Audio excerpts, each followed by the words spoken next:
Well, we've come to the end of the DA's March for Jobs. Thousands of DA supporters and members marching through the CBD, painting the CBD blue as they chant and sing and making sure that all those who are listening attentively, that these are people desperately looking for jobs. But right now I'm joined by the leader of the DA, Mmusi Maimane. Mmusi, thank you so much for joining us. Just looking at the sheer number of people that have turned up today, what message do you think this sends? It sends a message that we're serious about jobs. We're serious about change. We're the only party that can stand up here and have a diversity of thousands of South Africans. Today, what it must tell the people of this country, that we're a diverse party for all. And more than anything, that our struggle is a struggle for job opportunities. We are saying that the first struggle was for freedom for people to be able to vote. Our struggle is to make sure there's work opportunities for more South Africans. And when you look at the current policies that government has in place, some of the issues that you guys have been raising as well, is that the current policies that the country has doesn't really stimulate the economy and encourage businesses to start creating jobs. Yeah, the policies that we see right now constrain the economy. The laws that are even signed, the Protection of Investment Bill that was signed by President Zuma, against the backdrop of the fact that our investment is declining, yet he adds more laws that destroy the economy. The fact that our young people aren't only unemployed, but they're unemployable. You find that education is such a poor quality in provinces like the Eastern Cape, that in fact it makes it tougher. We're here to say we must address our education to make sure every child in this country has a quality of private school education that they can go through. That we must make sure that we have a youth wage subsidy that can make it easier for people to hire people. We must make it possible that small businesses can benefit.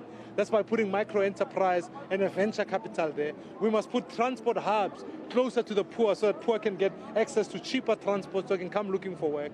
We must make sure that everyone has a title deed to their land so that they can trade from their land. These are critical interventions we must put forward. This government is only skilled at increasing corruption. Rather, we are saying we must fight against corruption so that it's easier for people to find work opportunities. Well, you distinguish right now the Eastern Cape per se, and what the government has done, or what the ANC has done, is that they've brought in the Employment Equity Act, which they believe would address issues like this, where you find that there are high concentration of black people in a certain area, yet they can't find jobs, yet they even find themselves not even at the top management level. How do you think that government should address that? How do we get black people into top managerial positions? Yes, absolutely. It requires a program that is a targeted program. You see, the problem with employment equity legislation, as the ANC has put it forward, is that it relies on racial quotas. It says in a demographic environment you need so many blacks, and it needs so many whites, so many Indians, so many colors. The problem with that is that it doesn't even take provincial recognition. That's why the ultimate racist statement by the former speaker of the ANC government communication said that there are less coloreds here and there are less Indians there, so we must now move people around, which can't be. What we are saying is that we must be able to institute targeted organizations that in fact address the issue of diversity.